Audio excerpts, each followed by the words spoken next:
안녕하십니까. 주역 64개 노트 정리. 이번 시간에는 내풍항 네 번째 시간입니다.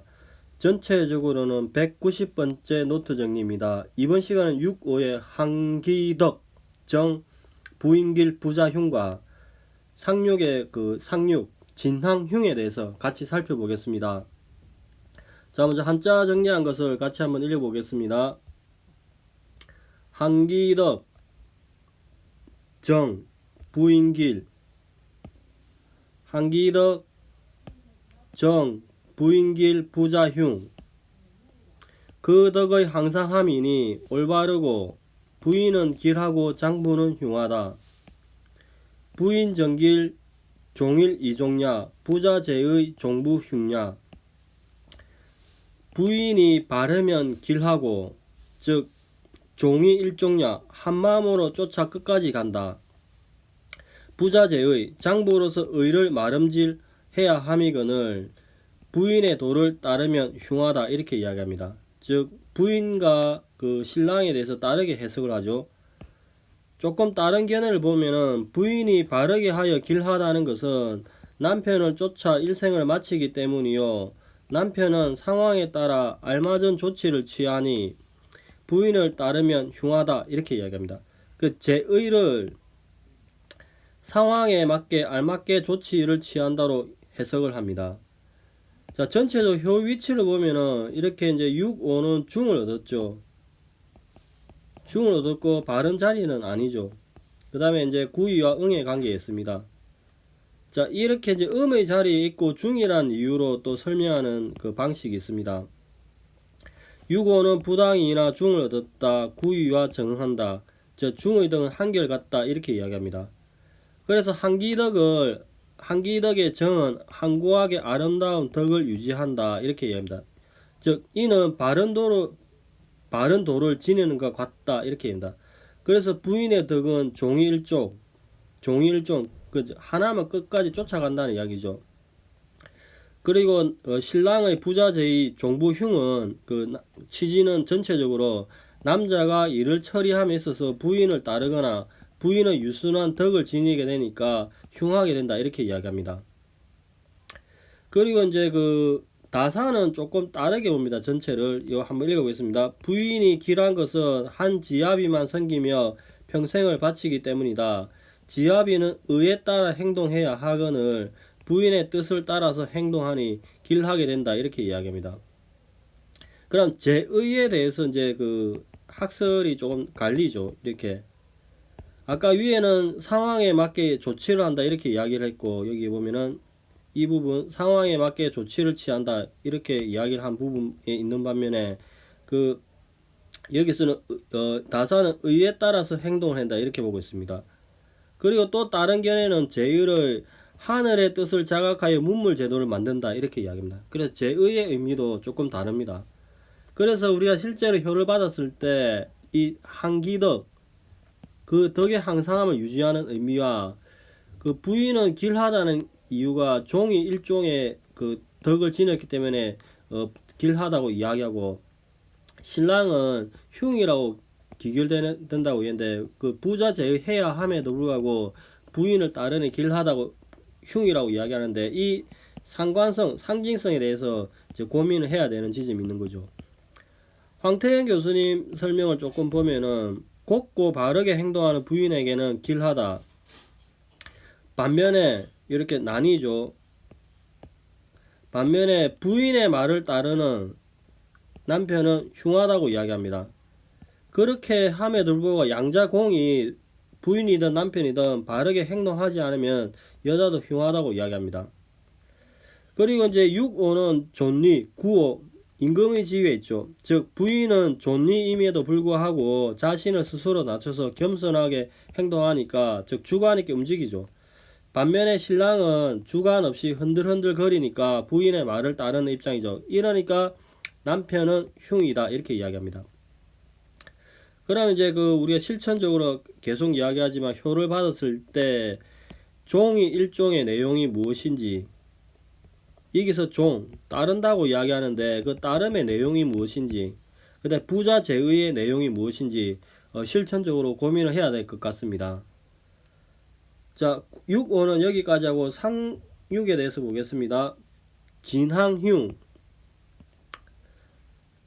항상함을 급하게 경거망도하니 흉하니라. 상활 진항제사 대무공야. 진항이 위에 있으니 크게 공이 없다 이렇게 이야기합니다. 조금 다르게 설명하는 견해는 움직임이 오래 가는 것이 위에 있으니 크게 공이 없다. 꼭대기 음효 즉 궤의 제일 끝에 있어서 움직일 수 없음에도 불구하고 오래 갈 수 없음에도 불구하고 움직임이 오래 가니 크게 공이 없다 이렇게 이야기합니다. 자, 기본적으로 상륙은 궤의 위치를 보면은 여기 좀 진궤 상궤의 제일 끝에 있고 그 다음에 바른 자리이고 응은 있습니다. 즉 음효로서 바른 자리이고 구삼과 정한다. 상궤 진의 제일 위에 있죠. 흔들림이 제일 위에 있죠. 그래서 항이 항상함 꾸준함을 유지해야 되는데 흔들림이 제일 끝에 있다 이렇게 이야기하죠. 그래서 이제 진의 의미에 대해서 이제 이 전체 진항의 의미에 대해서 해석이 세 가지 크게 대립하고 있습니다. 첫 번째는 진동하는 항구함이 위에 있다. 뜨는 것이 오래 간다. 세 번째 다산 진을 들어 올립니다. 이렇게 진항에 대해서 세 가지 크게 견해 대립이 있습니다. 그러면은 이제 우리가 그 실제로 이제 그 장치천 교수님은 설명하시기를 이를 일반적으로 그 진항은 항상심이 간섭이나 진동에 영향을 받는다고 이야기합니다. 즉 상륙은 전체적으로 항상심이 동요하니 결국에 흉하다고 이야기합니다. 우리가 이제 항궤를 받으면은 꾸준함, 일관성을 유지해야 되는데 진동을 일으키는 거죠. 즉 상륙은 항궤의 가장 끝에 있는 음효로서 내면의 잡다한 생각과 충동을 감당하지 못하여서 안정되지 못한 게다. 그래서 흔들리니까 결국 흉으로 끝난다 이렇게 이야기합니다. 즉 항상심을 오래 지켜서 제일 높은 자리에 올라갔으나 그걸 끝까지 유지하지 못하고 진동하니까 줄곧 지켜오던 신념의 동료가 일으키고 그래서 결국에는 공이 크게 없게 된다 이렇게 이야기하는 것입니다. 그러면 이제 그 우리가 실제로 효를 받았을 때 이 진의 의미가 무엇인지 그 다음에 이루는 게 없다고 이야기했는데 이게 상징성은 무엇을 뜻하는 건지 고민을 할 필요가 있을 것 같습니다. 자, 여기까지가 일반적인 설명이고 다산의 설명을 보겠습니다.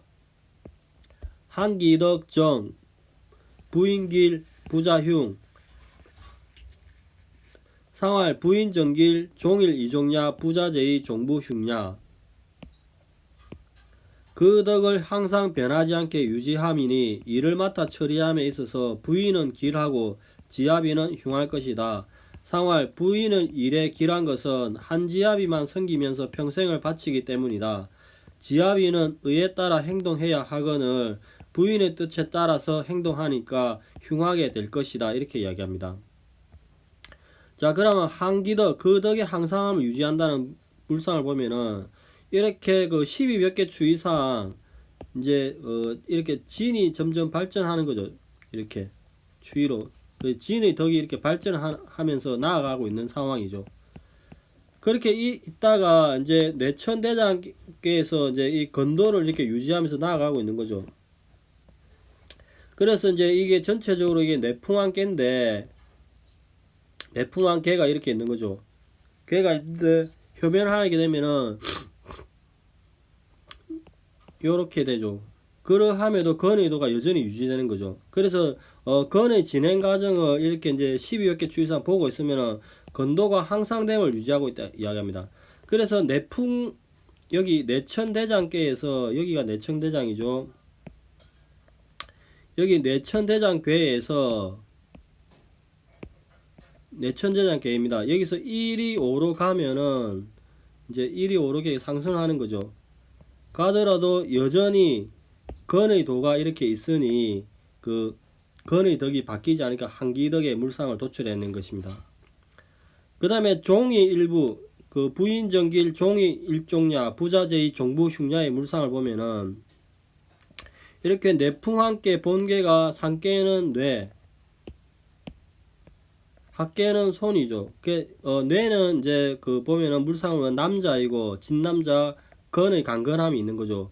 그 다음에 손은 부인이고 순종함이 있는 거죠. 근데 이제 효변을 이렇게 해버리면은 이제 강건한 남자가 없어지는 거죠. 유지 못하고 없어진다 이렇게 이야기합니다. 이와 반면에 학계인 손은 그대로 유지가 되고 있는 거죠. 그래서 효변을 하면은 부인은 손을 유지하고 있고 남자 진은 사라지니까 부자 흉 이런 물상이 나옵니다. 그럼 종이 일부의 그 물상과 남자는 흉하게 되는 그 물상을 보면은 이 A번은 이제 여자의 입장이고 B번은 남자의 입장입니다. 여자의 입장에서 보면은 이렇게 진 남편이 있고 손의 아내가 있는데 효변을 이렇게 6, 5가 하면은 이렇게 손의 아내가 이렇게 나오는 거죠. 뭐 태로 봐도 아내도 해도 여전히 아내가 나오는 물상입니다. 이렇게 되는 것은 이렇게 아내가 남편을 따라간다 이렇게 이야기하는 것입니다. 즉 한 개에 네 개가 손이고 몇 개가 지니까 모두 제자리 있다. 이제 높낮이로 치면은 제자리 있다 이렇게 해석을 합니다. 효변을 하면은 진의 지아비의 자리에 손의 아내가 나타난다 이렇게입니다. 여기 이제 손의 아내가 뒤집어진 손의 아내가 나타나는 겁니다. 이러한 뜻의 상징성은 아내가 지아비를 따르는 것이라고 이야기합니다. 그리고 개의 위치가 끝에 있으니 종 1, 2종 한 지아비를 쫓아서 끝까지 마친다 이렇게 이야기합니다. 여기가 이제 그 아까 이야기했지 A 부분이 여자의 입장입니다. 그럼 B 부분 남자의 입장을 보겠습니다. 이렇게 그 내풍한께에서 상계는 뇌고 합계는 풍인데 효변하게 되면은 이렇게 이제 택풍대가가 되죠. 근데 이제 이렇게 상계진이 효변하게 되면 진이 사라지게 되죠. 즉 이렇게 효변하면 진이 사라지게 됩니다. 그래서 이 사라지는 형체가 사라지는 상을 유출하여서 지아비의 경우에는 효변하게 되면 형체가 사라진다. 즉 지아비가 아내를 따르는 것이다. 왜 이렇게 되느냐? 손의 아내를 따르다가 그 형체가 사라졌다고 이야기합니다. 그리고 이렇게 내풍한께는 기본적으로 여기에 태의 물상이 있죠. 이렇게 태의 물상이 있는데 태는 이제 그 사덕으로 이야기하면 의죠. 의인데 즉 한 개의 태는 의가 있어서 의에 따라 행동이 가능한데 이렇게 하지 않고 부인의 말만 따라서 하니까 결국에는 흉하다 이렇게 이야기합니다. 자 여기가 6, 5에 대한 설명이고 상륙을 보겠습니다. 진항흉, 상활 진항재상 대무공야 덕을 꾸준하게 진작시키고자 하나 뜻대로 되지 않으니 흉할 것이다. 상활 위에서 덕을 꾸준하게 진작하고자 하나 크게 공덕이 없을 것이다. 이렇게 이야기합니다. 자, 진은 이제 다산을 해석하기를 들어 올린다고 이야기합니다. 즉 덕을 들어 올림에 그 방법에 있어서는 꾸준하게 해야 되죠. 즉 한께는 덕을 수양하여서 내풍 한께는 덕을 수양해서 들어 올리는 계라고 이야기합니다. 즉 이렇게 목괴인 지천태로부터 이렇게 이를 사로 건의 덕을 이렇게 들어 올리는 거죠. 즉 건의 덕을 땅에서 올려 놓는 상입니다. 1에서 4로 가는 게. 그래서 한께는 기본적으로 덕을 들어 올리는 괴상이라고 이야기합니다. 그럼 대무구형은 이제 그 공덕을 쌓는 일이 없다고 이야기하는 것은 이렇게 그 내풍한 본계가 상육이 이렇게 효변을 해버리면은 리의 단절의 물상이 나온 거죠. 잘라버린 거죠. 그래서 단절의 물상이 나오니까 큰 공이 없다. 공이 없으니까 흉하게 되는 거죠. 그래서 이제 기본적으로 이렇게 그 내풍한 상육이 효변을 하게 되면은 화풍정이죠. 화풍정이 되는데 화풍정은 이게 내천대장에서 왔죠.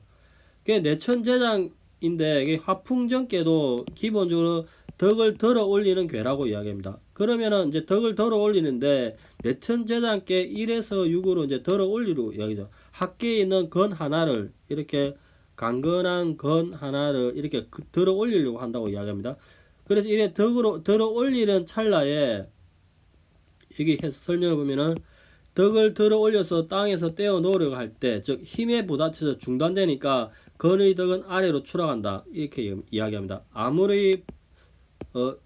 아마 이게 리로 인해서 단절이 되기 때문에 추락한다로 생각을 하는 것 같습니다. 결국에는 건이 아래에 있게 된다 이렇게 이야기합니다. 그러면 이전의 공덕은 마침내 소진돼 버리니까 대무공, 진항흉이라고 이야기합니다. 즉, 이렇게 결국에는 글을 보면은 덕을 꾸준하게 진작시키고자 하나 뜻대로 되지 않아서 흉할 것이다. 상활 위에서 덕을 꾸준하게 진작시키고자 하나 힘에 붙여서 크게 공덕이 없게 될 것이다. 이렇게 이야기합니다. 자, 오늘은 이제 화풍정 내풍항의 6.5와 상륙에 대해서 살펴봤습니다. 6.5에서는 그 덕을 꾸준하게 유지하는데 부인은 길하고 신랑은 흉하게 되는 이 차이점이 어디서 오는지 검토가 필요하고 이 상징성에 대해서 살필 필요가 있습니다. 상륙은 이제 괴의 끝에 있어서 이 항이 흔들린다고 이야기하는데 이것이 무엇을 의미하는지 실천적으로 개별효를 받았을 때, 점괘를 받았을 때 검토할 필요가 있을 것 같습니다. 자, 오늘은 여기까지 하겠습니다. 감사합니다.